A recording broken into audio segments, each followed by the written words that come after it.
یہ نے کہا کہ حضرت ہم آپ سے مناظرہ کرنا چاہتے ہیں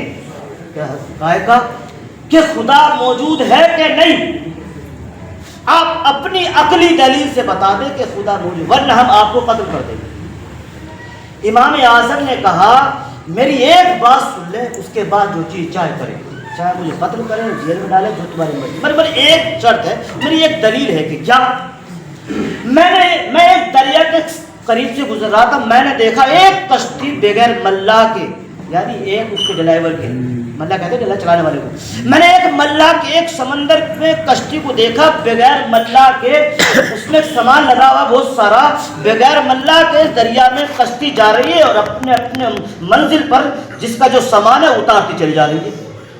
میں نے یہ دیکھا، امام کی گلی عقلی دلیل ہے۔ اب کہتے ہیں نا کہ خدا تھا تو فلسطین میں ایسا کیوں ہوا، ہندوستان میں اتنے مارے جا رہے ہیں تو خدا کہاں تھا؟ لیکن عقل کو زیادہ استعمال نہ کرو، شریعت میں عقل کو دخل نہیں۔ اب میں نے دیکھا ایک کشتی سامان سے لدی، مسافر وہ سامان بغیر ملا کے۔ جب اتنا سنا منکر خدا نے کہا کہ حضرت ہمارے عقل میں تسلیم ہے، یہ کیسے ہو سکتا ہے کہ بغیر ملا کے کشتی چلے اور سامان اتار دے؟ امام اعظم مسکرائے، ارے نادانو، جب تمہاری عقل میں یہ بات نہیں آ سکتی کہ بغیر ملا کے کشتی نہیں چل سکتی، تو اس ساری دنیا کا نظام زمین آسمان تو بغیر کسی بنانے کے کیسے چل سکتا؟ سبحان اللہ، بے شک دو جماعتوں کے سمجھ میں آئی کہ بات آ گئی پیچھے والوں کو نہیں آئی؟ تو پیچھے والوں سے اتنی زور سے سبحان اللہ کی آواز آنی چاہیے تھی، کیونکہ یہ خدا کے وجود کی بات ہے۔ بے شک جی، تو جب ایک کشتی کی بات تمہارے عقل میں نہیں آ سکتی، اس کھوپڑی میں نہیں آ سکتی، تو اس زمین آسمان کل کائنات جو اللہ نے بنائی، تو یہ جب یہ کشتی نہیں چل سکتی، سارا نظام بغیر وجود کے کیسے چل سکتا؟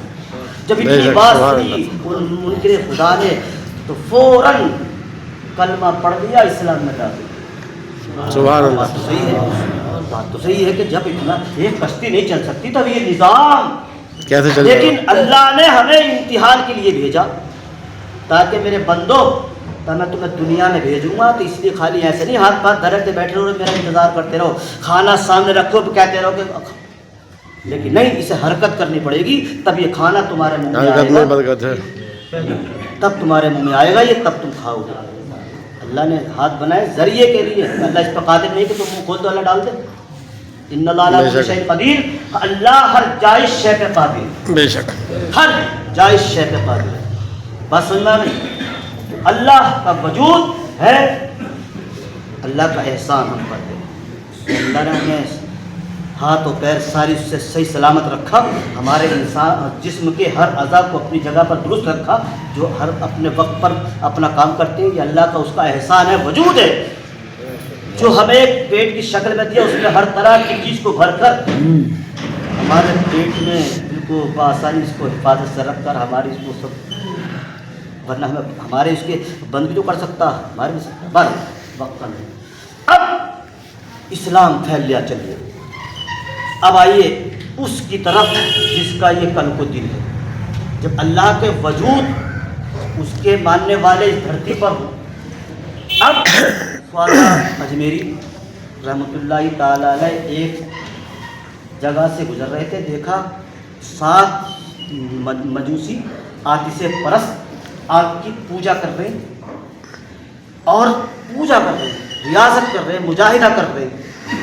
خواجہ اجمیری نے کہا، اے شخصو، تم اتنی عبادت اتنی ریاضت کیوں کر رہے؟ اتنی عبادت اور ریاضت کر رہے کہ ایک ساتھ آدمی تھے کہ 6 سال کے بعد کھانا کھاتے تھے، دن رات اسی میں لگے رہتے تھے۔ خواجہ اجمیری نے پوچھا، اے نوجوانوں، اے شخصو، کہ تم کیوں کہا؟ ہم اس لیے اس کی عبادت پوجا کر رہے ہیں، ریاضت کر رہے ہیں، تاکہ قیامت کے دن، جانتے وہ بھی قیامت آئے گی، لیکن تک رکھتے پڑتی کہ اول غمن ہے، لیکن اسلام میں اول غمن نہیں، جو گیا آیا وہ گیا، قیامت ایک دن مقرر ہے۔ کہتے قیامت کے دن ہم اس لیے پوچھتے ہیں تاکہ یہ ہمیں جلا نہ سکے، ہمیں جلا نہ سکے۔ تو خواجہ اجمیری نے کہا کہ اللہ کے بغیر مرضی کے کوئی چیز نہیں جلا سکتی۔ جب اتنا کہا تو آپ نے اپنی کھڑا میں جوتیاں آگ میں ڈال دی، ڈالنے کے بعد کئی گھنٹے رہی، جلنا تو دور کی بات، ایک اس پر آگ نے اثر تک نہ کیا۔ جب اللہ کی بغیر مرضی کے ایک خواجہ کی جوتی کو اثر نہ کر سکتی ہو، اس بھارت میں رہنے والے مسلمانوں، تمہیں دنیا کی کوئی طاقت سے طاقتور چیز تمہیں نقصان نہیں پہنچا سکتی، سبحان اللہ۔ مگر شرط یہ کہ ہمیں مصطفیٰ کے آئینہ دار عمل کرنا ہوگا، مصطفیٰ کی سیرت پر عمل کرنا ہوگا، اس مصطفیٰ کی شریعت پر چل کر اس کی مصطفیٰ کی سنت پر عمل کرنا ہوگا۔ انشاءاللہ کوئی سے کوئی طاقت سے طاقت بھر آ جائے، ہمارا کوئی بال بھیگا بے شک نہیں کر سکتے۔ اب آ جائے اس مقدس رجب مہینے میں اس محبت ہوتی کیا ہے؟ اب دیکھیے رب کی محبت ہوتی کیا ہے۔ 5 منٹ۔ رب ایک عیسیٰ علیہ السلام کا نام تو سنیے آپ نے سب نے، بڑے پیغمبر ہیں، اللہ نے ان کو پاور دیے کہ اتنی پاور دی کہ چاہے تو یہ مردوں کو زندہ کر دے، کوڑی کو ہاتھ پھیر دے، کوڑی سے اللہ شفا دے دے ان کی برکت سے، لیکن حکم اللہ کا ہی ہوتا ہے، یہ بھی ذہن میں رکھیں۔ اللہ نے طاقت دی ہے، قوت دی ہے۔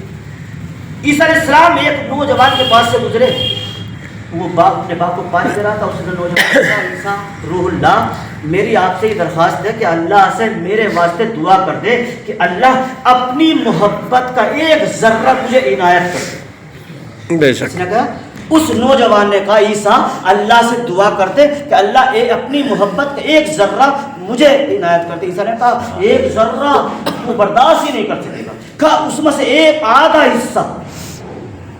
حصہ میری اپنی محبت کا میرے عنایت کرتا ہے، مجھے حصہ دے۔ اللہ عیسیٰ علیہ السلام دعا کی پروردگار اس کو اپنا ایک نصف درجہ محبت کا احاطہ کر دے۔ آپ دعا کر کے چلے گئے۔ کچھ دن بعد محبت دیکھی، جو اللہ کی محبت میں گرفتار ہوتا ہے، اللہ کی محبت میں وہ ہوتا ہے تو اسے اب دیکھیے اندازہ کیجیے، چلے گئے۔ کچھ دن بعد جب گزرے اس کے مکان سے تو دیکھا اس نوجوان کو اور حال دریافت کیا، کہا وہ تو مجنوں بن کر ایک پہاڑ کے اندر ہے۔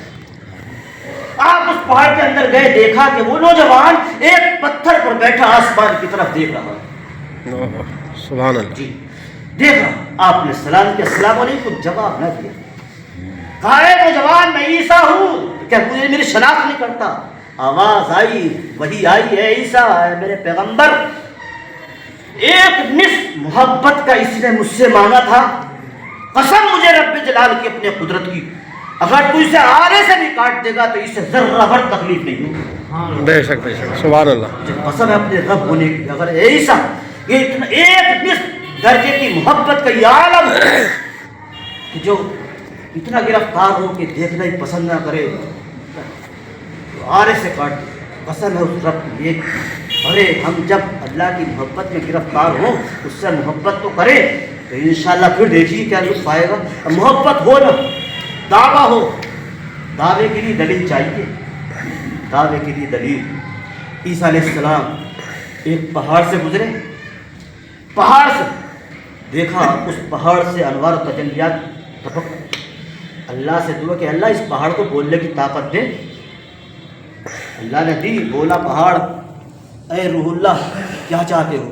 کہا تو مجھے اپنی کیفیت بتا، مجھے اپنی کیفیت سے آگاہ فرمایا اس پہاڑ نے کہ میرے اندر اے روح اللہ میرے اندر ایک نیک بہت بڑا نیک آدمی ہے۔ اس پہاڑ نے کہا عیسیٰ علیہ السلام سے، عیسیٰ علیہ السلام دعا کہ پروردگار العالمین تو اس کو ظاہر فرما دے۔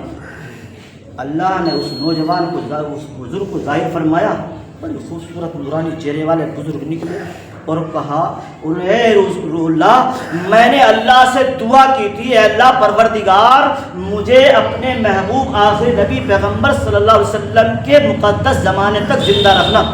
سبحان اللہ۔ نوجوان نے دعا کی تھی، کس سے کہتا روح اللہ سے، کہ میں نے آخری نبی کے مقدس زمانے تک کے لیے دعا کی تھی، اللہ مجھے اس زمانے تک زندہ رکھنا، میں موسیٰ علیہ السلام کی قوم سے ہوں، مجھے 6000 برس اس کے اندر ہو گئے۔ وہ نوجوان کہتا مجھے 6000 اس غار کے اندر ہو گئے، میں نے دعا کی تھی نبی کے مقدس زمانے تک زندہ رکھنا تاکہ مجھے نبی کے امتی ہونے پر فخر ہو۔ سبحان اللہ سبحان۔ ارے جو 600 سال پہلے اور ہم 600 سال کے بعد نبی آئے، ہم امتی بغیر تمنا کے بغیر دعا کے، اللہ نے اس نبی کی کہتا میں 600 سال سے ہوں اور دعا کی تھی۔ تو اب عیسیٰ علیہ السلام نے کہا اے اللہ پروردگار تو اس روئے زمین پر اس دھرتی پر اس سے زیادہ تیرے نزدیک تو کوئی مکرم ہو ہی نہیں سکتا. جب 600 سال سے اس غار کے اندر ہو تو غائب اللہ اس سے بھی بہتر جاننا چاہتے ہو کہ ہاں یہ بھی تو کہا اللہ نے یہ رجب کا مہینہ میرا ہے, 27 شب آنے والی ہے, کہ جو اس رجب میں ایک روزہ رکھ لے گا تو اس 600 سالہ عبادت کرنے والے اس میرے بندے سے میرے محبوب کا وہ امتی ہوگا. سبحان اللہ. تو 27 شب آئے گی. رجب جس کو رجب یعنی معراج کا مہینہ ہوگا, حضور رب کے قریب جائیں گے.